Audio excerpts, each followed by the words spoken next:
All right, welcome back to the Success Blueprint. Mike Whitaker, the man of valor, and here's Jaime, financial enabler. And we're right back into our builder series. Guess what? Last one was so good, man. It was a therapy session for us, and we decided to let's just do part two and keep this thing rocking. Man, I'm excited. Once again, leadership is a big area. Maybe we can get a little less therapy this time. I kind of like it. I kind of like it. I rarely have therapy, so And if you don't like us, pull out the notes. You're gonna have all this snack on ourselves. please do. All right, we like the negative, the good. Even put the thumbs down, whatever. Right? Throw the shade. Yeah, throw the We shade. need Yeah, it. yeah, share it. So moving on right now, we're gonna go into mentoring others, Mm, right? So I know that you're actively developing a few people right now, sure. right? What does that look like on the just week to week? What are some things that you focus on developing those people? Yeah, I literally do whatever our mentor tells us to do. Right? When it comes to that, I'm like, okay. When it comes to business, right? And when it comes to business, I follow exactly what he says. Do one-on-one coaching, getting into the world a little bit, constantly reminding them of their dreams, showing them lots of belief, and then I do my best to help them avoid the same potholes and pitfalls that I went through. Mhm. And that's business. Now, when it comes to as a man, right, I have a couple guys that I have in my life in my circle that I'm helping mentor. I hate to say it like that, but I am right. Help that way and be there. So what that looks like is, man, just check-ins. Let's just have some conversations. How's life? I am very good at asking the next question. And most guys in this when it comes to mentorship is asking that second question. Man, so how you doing? Oh, I'm good. But how are you really doing? How's your heart? How's your mind? How's your soul? How's your spirit? Right? What can I be praying for you on? How's your family? Like, what is your wife? Have you taken your wife on a date lately? What are you doing with the kids? All of those things is what it looks like on a week to week basis, right? And literally to check in. Right now, I was thinking about you, bro. So I shot you a message. You know what I mean? Like, Yeah. I believe in you. Some encouraging words, man. Here's what I read today to encourage me. Maybe you'll get something out of it. So things like that is what I do on a week to week basis. And do you feel that I'm not gonna go into manhood right now, but as you develop these people, how do you handle when you're mentoring somebody and they clearly want it, but it's not soaking it in. It's like Yeah, oh my God, this is really good. I'm this is trusting. really good It's question. like a over like when a plant, the soil's so dry that the water doesn't get through. Come on, Jesus. How do you deal with It's a great question. I don't know. It frustrates the crap out of me. If I'm honest, right? It's a therapy session, right? Can I that? be honest here? Yeah. The 100% truth, it really does frustrate me. And I have to remember and I have to remind myself often that some plant, some water, but God gives the increase to keep me from being so frustrated. Because my job is literally to just deliver the message and not see if you actually read the mail. And Mhm. it's so hard. And at times I feel like it's a waste of my time. Even my wife would be like, "Why are you still doing this?" And I'm like, "Because I feel like I'm at least supposed to give them the next piece to it." Um, that's how I deal with it. The next piece is that's one way. The next piece is I realize that just because I'm giving them advice and they're asking for it, don't mean they have to take it. Yeah. And that part there sucks even more, especially when I feel like I have a vested interest in their life because a lot of them are friends, right? And I want them to be successful. I want to live life and do life with them. However, I don't have a vested interest to the point where they're paying for it or anything like that. It's just, man, I want you to win so bad. I want you to get it so bad and get to the next level and have the life of your dreams and the relationship, the family, whatever it is, right? The business of your dreams. And it's very frustrating. And I can only imagine how frustrating it is for our mentor when we aren't doing it. Yeah. So I'm constantly reminded of, okay, I haven't done everything that my mentor told me to do. It's not soaked in like it needs to. I'm not you know what I'm saying? Like, so it's just a reflection for me to say, hey man, you're not perfect neither. You're not doing everything to the T. Because if you were, your life, your business, your relationship, all of those things will be at the next level from all your mentors at the same time. So it keeps me humble to be open to continuing with them because my mentors continue with me, even in my pigheadedness, ignorance, hard headed, arrogance, rebel self. You know what I mean? Like I have all of those in me and can be very much because once I lock in on something and I feel like it's right, I don't care what nobody thinks. Yeah. You know what I mean? So For sure. that's me. What about you, bro? Man, I feel that dealing with people and it's so tough because it comes into the maturity, right? We want people to win, and people choose not to win. and then we get frustrated because they're not winning. But then I think the art is you're developing people. How do we stay so aware that coachability is almost at a premium, right? Like most people don't have it. Yeah. But the secret is, it's not the problem is again, you control what you control. People are not supposed to be coachable. We're supposed to be better leaders. And that's what like our mentors are great leaders because Jeez. they don't get frustrated with us, but we're not coachable. But we get, I mean, I know I explode. I'm like, what do you mean you're not coachable? Like, right? That's kind of what I feel. And it Yeah. shows my gap in leadership, Mm, right? So for me, developing week to week has been a lot of like spending time with them. And then I get frustrated because if I spend time and there's still no progress, I'm like, here, we've been here doing this for we see each mm, other for 10 hours a week.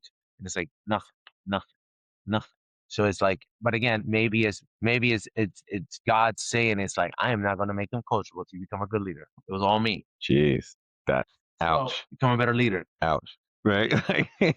Ouch. That's the tough space, man. You think about it. Be coachable to your better. Because the interesting part about leadership, it's only like we just talked about last episode, self-leadership, right? It's about, in a selfish way, in an unselfish way, it's about me. In a selfish way, it's about me. How can I be the best at what I'm doing to get help to even be 1% of the change that a person needs? Who am I to think that the things that I'm supposed to tell somebody is supposed to help move them forward? Wow. Yeah, as if God would have done it already. Yeah, Yeah. good How Lord. how selfish are we that we I told you, so yeah. you should Oh, change. Lord. like, This oh yeah, God's speaking through us, right? therapy session, guys. You We're see coming that to some leadership therapy. realizations on the couch, right? It's all happening. You're gonna have a couple more realizations on the couch. This is good. This is Yeah. really good. So Yeah. yeah, let me ask you this: how did the person who invested in you change what's possible for you? Man, I think of one specific person, it's an old military mentor. Uh, this guy, he's the guy that taught me that there's no such thing as burnout. And I love this guy. He like everything that I know about this guy, and it's incredible. And he totally changed how I saw things because he showed me as like this is what hard work looks like. Mm, This is what leading my life looks like. This is what I mean. You're not gonna not believe in burnout, right? And now because of this guy, I personally believe that I have a unwavering work ethic. mm, I don't even think it's something my parents taught me. I think that I think my parents taught me, but I saw it in this guy, sure. and that's what like it's realizing there's no such thing as burnout. But I mean, with proper focus, with all that, it changed the whole approach to it. And again, this was an incredible military leader, right? And now because of him, what's possible for me is unlimited energy. I feel that I can scale at a level that most people can only imagine because Mm, I'm like, I mean, I'm not going to get tired. yeah, It's not like, I mean, and, you know, I'm not going to get tired, but I will need sleep. yeah, People confuse that. sure. I'm tired and your need for sleep. Yeah, You may need sleep, but you must not be, you don't have to be tired and need sleep, absolutely. right? So like, I know that you and I don't go to sleep tired. You need sleep. It's different, right? We wake up All the and it's time. like when you're groggy, it's like, I'm not tired. I'm groggy. I need more sleep. I need more rest. I need more recovery, whatever. But I'm not tired. And we just keep going. Yeah. So then it opens up the whole world because you're never gonna again, and we know this that again, whether it's a Christian perspective, whether it's business perspective, in leading people, the idea is to scale. You have if we start in again now in self-leadership, if we have unlimited capacity, we can give unlimited Unlimited. capacity, Yep. right? Now we just have to fine tune what we give because now we're also giving them a lot of that. And in your team, so when you get somebody, oh man, this is such a question. What does a new person feel Jeez. inside your team in the first Yeah. And, therapy session? and let me tell you, the sad part is I don't think I really know. Yeah, I just asked that question. No idea. What I do you have no idea what a new person would feel. What do I hope they feel? I can tell you that. So you're gonna make me go back and ask some But questions. I, This I is a really actually good question. I don't even think you hope what they feel because we've never defined. I mean, Sure. and like I Jeez. mean, what are you going to tell me? You hope they feel good. You hope they feel Mm, inspired. That's not really what we wanted to feel like. yeah. Shoot. That's a really good question. And I don't think I have an I think answer. we need to move on.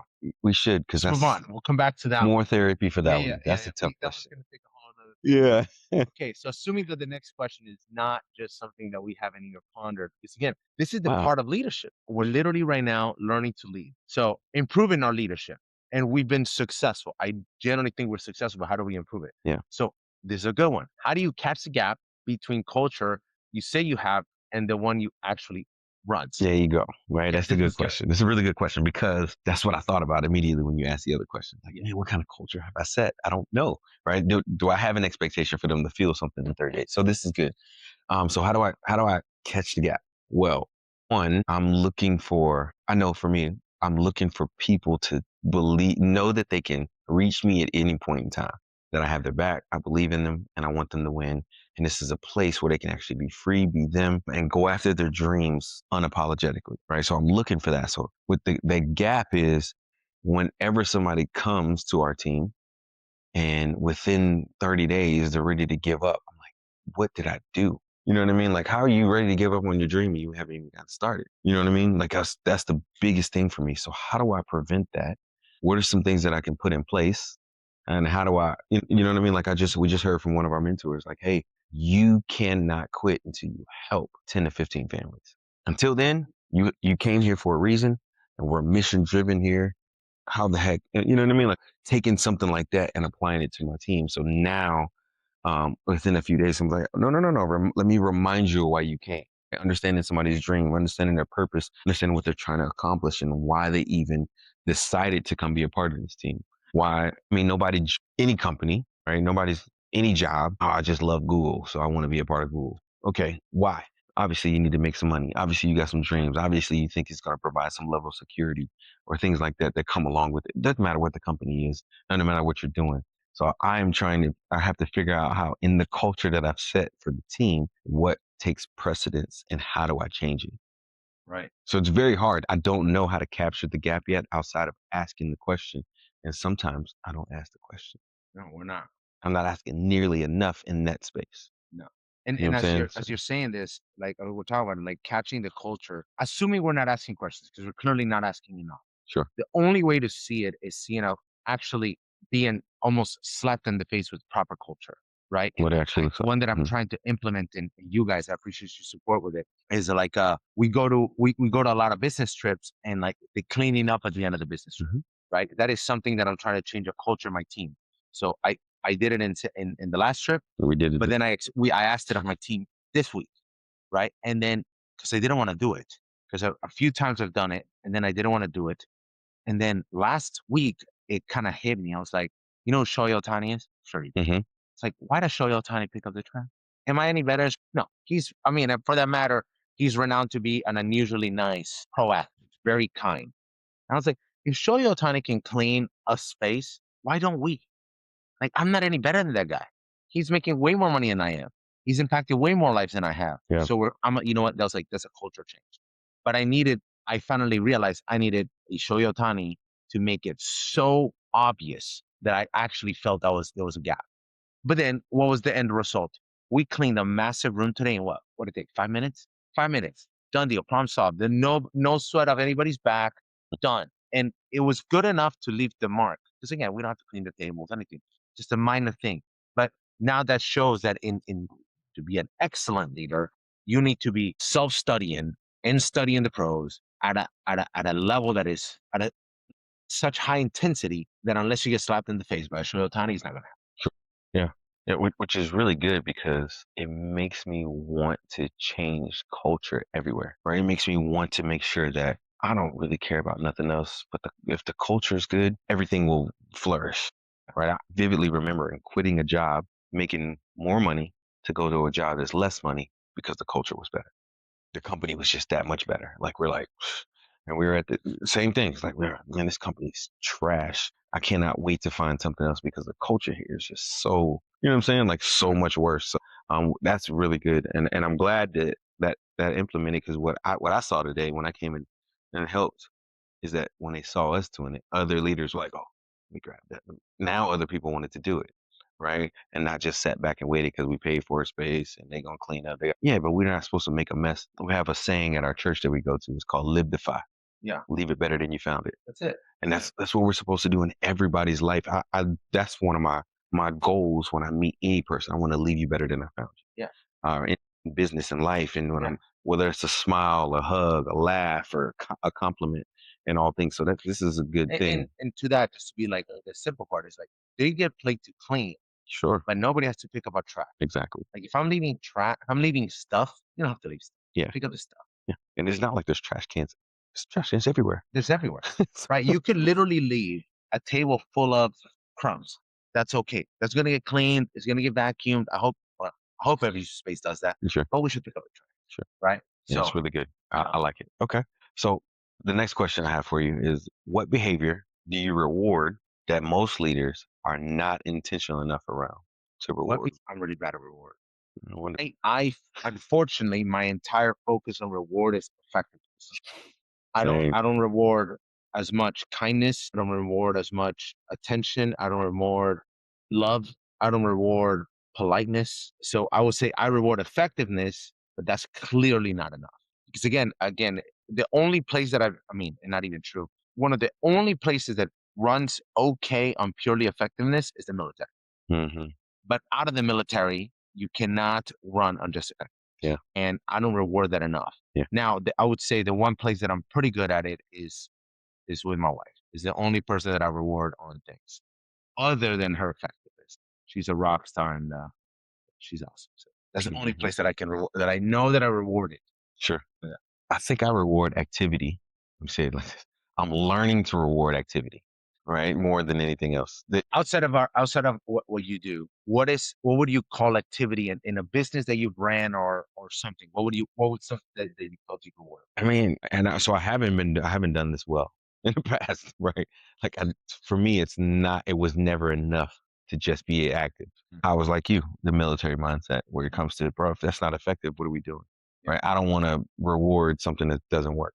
Yeah. Right? Obviously it doesn't work. You have not getting any effective. So why would I say congratulations? However, what I've learned, especially being here, is with our business now, is that that activity can lead to a lot more, and you have to learn to reward and what we call it EPR, whatever. We have to have that level of reward for those things because people need it, right? And it's necessary. It actually makes people feel great.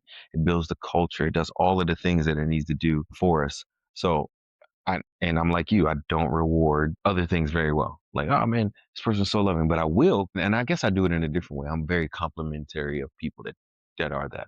So I'm like, man, this is the sweetest person you'll ever meet. Right. So I will say that about people because I recognize who they are as people. However, it's not, I don't think I do it enough in a big enough way. Yeah. Right. And there's ways that I can do that better. And I will do that better because How I are need you to. with it in rewarding your kids? This is a really tough question. I don't know. I think I am very good at it when it comes to love and the way they respect each other and talk to each other. I am really good at it when it comes to their effort. I want them to me, they can get a B and didn't try hard and it's crappy, or you can get a C and give it your all. I'm gonna reward that. Mhm. Right. So that when it comes to that. Okay. So which is really good. So that's me. I don't think I do it well enough for my kids. Makes sense. So you what and then just so as we're wrapping this up, what is something that you could reward your kids on better? So my son is a hugger. He loves it. Like oh, you better hug.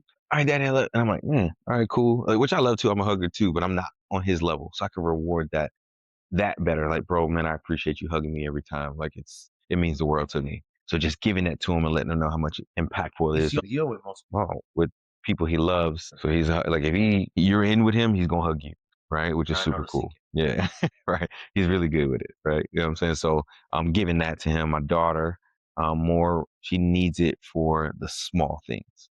I mean, you did a great job cleaning your room, and I'm so proud of you for keeping that grade right. Like little things like that, she needs, right? She seeks that, so I could do a better job there for sure. Okay. Well, a whole bunch on culture, a whole bunch on a leader mentoring others is like it's a whole thing. Again, I'll say this one thing that I would encourage people, and again, it's cool to say that we're works in progress, right? Far We're from perfect. far from being diamonds, right? We're literally like just a pile of dirt. Pile of dirt trying to become diamonds, right? I would say that if you're when it comes to mentoring, one thing that's important in mentoring, and I'll encourage anybody, is realize who you can mentor and seek to mentor, right? And if somebody allows you that opportunity to trust their literally their life into your hands, seek it. Yeah. And I also say this: go and mess it up. You're gonna mess it up. You 100%. have to mess it up. You're gonna give bad guidance, right? And sequent culture, whatever culture you have, whether it's you're a leader in a company, you're a leader at church, you're a leader in your family. Look at what culture. Like again, the recognizing your son's hugs is part of the culture of that family. Maybe your family becomes a more recognizing that expression of love, which will be valuable, right? I'm sure he'll hug his sister more and so on and so forth. Right? It will be very valuable, right? So look at what culture you can affect and recognize so that you can improve the culture of the environment that you're in. Yeah. Last thing I'll add is, man, ask yourself these tough questions. Like some of the questions we asked today, hadn't even thought about, right? Which was really good for us to do. So that's how you know sometimes we get the questions right on the spot, right? And making this thing live and real for us. So, man, like, subscribe, share, like, comment, all of the things. This is a great episode on leadership, kind of another therapy session for us trying to figure it out. And as you can see, we're work in progress, which is a really good thing. That should be happy for you. So we love y'all. See you guys next week. Peace.